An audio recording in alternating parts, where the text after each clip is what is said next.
Welcome friends to another r/MaliciousCompliance video. Today we've got a great story of somebody getting a paycheck long after they were gone from the company. But first, a story from SD Throwaway 222, Psychotic Anti-Theft Security Guard. This just happened and I think it belongs here. I just walked out of the local Mega Mart, having self-scanned 8 times, 3 pairs of some inflatable pool toys and a pair of mesh bags of like 1,000 little chocolate eggs. I guess if someone was watching not too carefully, my action of scanning the same item twice and then putting both in the bagging area may have looked suspicious. But I had 8 times and the receipt had 8 times on it, 2 times 4 different things. I was carrying this all with the mesh bags on the bottom, sort of hanging from the fingers, while the other 6 sturdy cardboard boxes were above them, supported by my hands. It was quite a handful. This was a good configuration to avoid the eggs, had I piled them on top from sliding off. It's a long way down.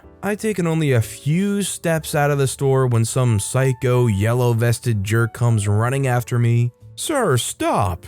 I say, "What's up?" The psychotic jerk says, "Please put down the boxes." Me, still walking, said, "Yeah, sure. My car's just over there." They say, "Stop right there, sir." I say, "My car's like 20 yards over there. Follow me there and I'll put it all down. The receipt's in my pocket." They say, "Drop it now." Drop it? Drop it? What the freak? I'm armed with chocolate eggs, 2 plastic donuts, 2 floating unicorns, and 2 pool loungers. Drop it?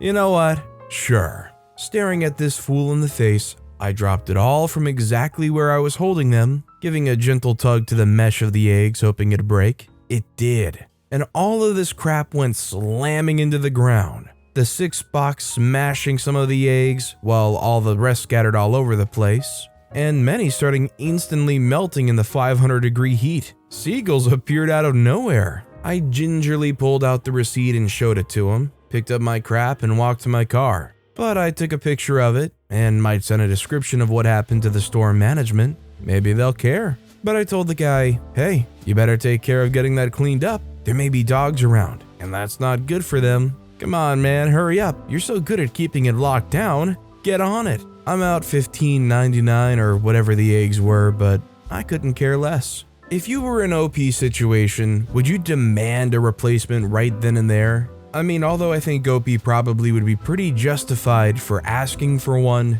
maybe it does send more of a message by letting it go and just walking off even though you've proved you paid for those. What do you guys think? Should OP have sought a refund? Let me know in the comments down below. Our next story is from New Bosterone. I would be happy to sign that. My wife worked for a small US consultancy decades ago. They were well known in the little niche they served, having several Fortune 50 clients. They decided to expand into Europe, starting with the European divisions of companies they served in the US. That worked reasonably well, but they decided they needed to grow in order to colonize. Their current staff was busy with the divisions, but there was an untapped market in the suppliers to those divisions. So they approached well-known European consultants who were already working in that niche. Most of those consultants were one-person shops. A sad reality of such shops is that the pay is excellent, but finding and managing clients is almost a second full-time job.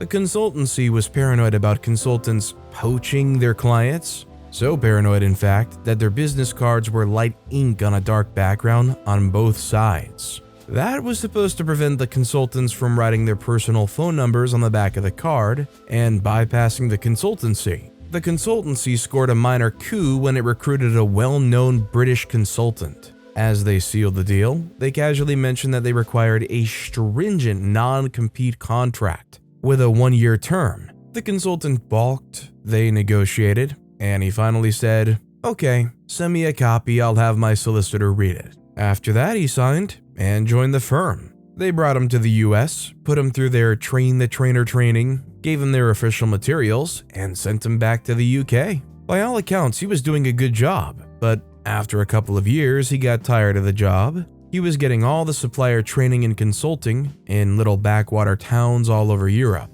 American teams were flying in to do the divisions in places like London, Paris, and Brussels. So he decided to leave. There were no hard feelings, but the US office reminded him of the non-compete. 2 weeks after his last day, he called the US office. He asked why his paycheck wasn't being deposited. The US team learned that in the UK, if you require a non-compete agreement, you are required to continue paying the employee. They offered to mutually end the agreement, but the consultant didn't agree. He took a long vacation and wrote a book that was considered the reference for their small niche. I think what's kind of astounding to me is that this company worked with Fortune 50 companies, and on their quest to expand and reach out, they didn't have any person who was well-versed or knowledgeable in the law of where they were expanding to advise them that this would happen. It also just continues to put the US to shame as far as workers' rights and protections.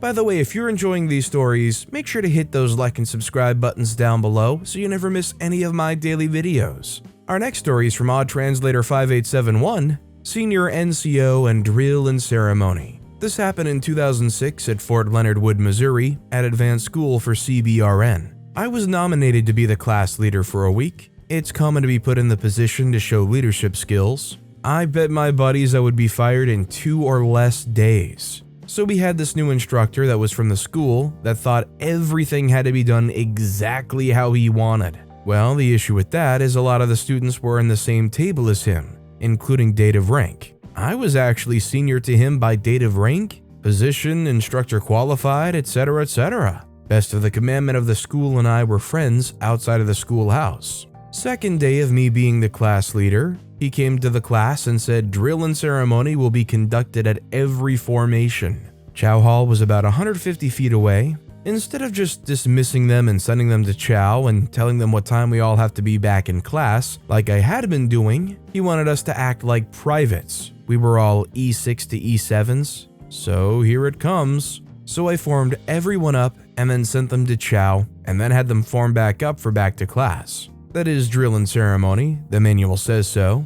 That afternoon, after lunch, he says, "You will perform drill and ceremony, which includes marching to chow." I spoke to him after and tried to make him understand that it's 150 feet. We are all senior NCOs, etc., etc. He wouldn't have it. So at dinner, here's the compliance part. I formed them up exactly halfway to the chow hall, issued the command, right face, then issued the command, column of files from the left, means the first squad goes first, then the second follows, etc., until the last person in the fourth squad is just a big long line. As they did this, the last person did not move, and the entire class was all the way to the door of the chow hall. I then issued the command, left face, then dismissed them for chow. Oh, he lost his mind on me. But before he could say anything, the E8 and the commandment just said, "Well, you did what you asked." He left me alone after that.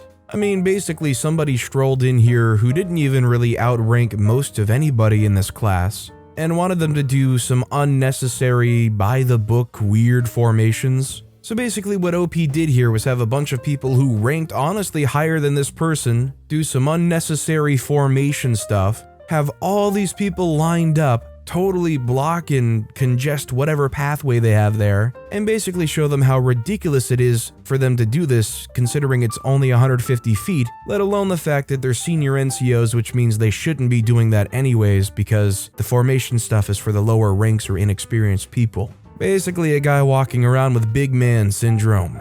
And our final story of the day is from Lady Rebel Marmalade. You want me to change the radio station after insulting me for my music taste? Read so many amazing and funny stories, thought I can finally contribute. I work in a really small gym, small team, members are greeted by name. We almost always have time for small talk and stuff like this. Overall, a very friendly, almost family-like environment. We have a lot of older folks coming in. The afternoons are a lot younger though. The premises are small. I've seen bigger weight rooms at colleges, and there's not more than 10 or 12 people occupying the weight room at the same time. That is on a busy day. You get the idea. So this guy, let's call him Jay, 80 years old. He's resistant to feedback though. So from a health standpoint, there's room for improvement, but he never listened in the past, so I don't bother anymore. He usually comes in the last moment, even though his sessions are quite long. No matter if he comes in 20 minutes earlier than usual, he always leaves 1 minute before we close down. He takes forever in the changing rooms. and always makes it a point to come out 1 minute before closing time. I've suspected in the past that he sits in the changing rooms, even though being done, and is just waiting until the last minute. I had to work one day on Christmas, and with a small gym like ours, I expected to be out at least 30 minutes prior to closing. Nope, he stayed until exactly closing time saying, "Oh, I just made it in time," with a crap-eating grin, and took another 5 minutes to leave the premises, which I had to lock up after him. I was late for something I'd hoped to be on time for, and was pissed. In my humble opinion, you just don't do that. He openly mocks my clients or me when I train them, but never inappropriately, which makes it really hard to say anything. Also, refusing to turn off his phone that we store for our members, off or silent, so when his alarm goes off, I have to follow him like a servant to turn it off. I asked him to turn it to silent, and his response was, "Oh, it can't possibly be bothering you." Anyway, so we play a radio station to have some music in the background. Usually it's something like the most played station in our area, something you'd expect most people to like. Some work out with headphones, but especially the older folks won't and are more sensitive. Most days I cannot stand our radio stations because they mostly play the same stuff over and over, and it drives me nuts. So I sometimes play a different genre. Now, I know music tastes differ, so I make sure it's not too loud. It's also nothing crazy or disturbing. Since changing it a few times, I've gotten many compliments. People saying they like the change in tune and so on.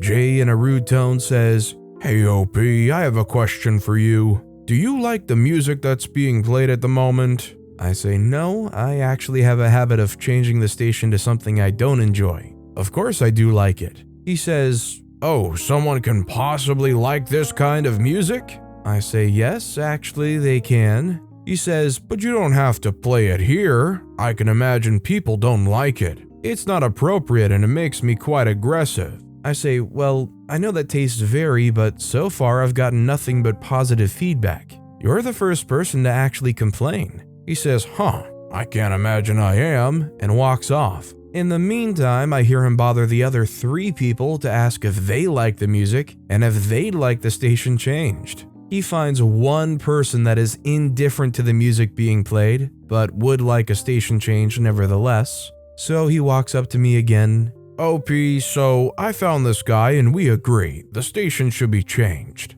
We would prefer something like," insert station that plays slow and old people music. Sorry if that offends anyone. Cue malicious compliance. Sure, if people ask that nicely, I have absolutely no problem to change the station. But I will not play that station, as a lot of people would not like something so slow and tiring in the background. But I make sure to change it so it won't bother you anymore. I changed the station a few times as per his request that day. It was also a very specific, different genre, never just the charts radio. And every time he realized what I did, he requested another. I think we made it through 5 stations until he gave up.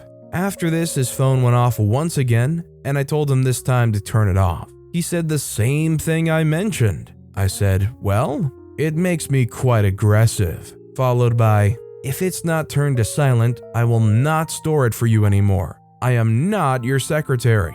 Since then, I'll have my station and the chart station on rotation. If he gets a day with my station, he never ever complains anymore. I mean, I get that this is an older gentleman, and I get that he's a paying customer, but at what point do you just kind of ban a guy for being an awful customer? If he's doing this routine where he's waiting to the last minute every single time they show up, making life harder on the workers, especially the closers, and OP in general for complaining about this or that and having their phone go off all the time. Like, at what point do you go up to this guy and say, "Hey, you have to either change what you're doing and be better, or we're going to just kick you out because this is ridiculous." Especially for like a really small gym, it seems like a very intimate space. I just don't get why this guy has such a pass on it. But with that being said, that's all the time we have for today. Now, if you want to hear another compliance story that was way crazier than any of the ones in this video, click on that left video.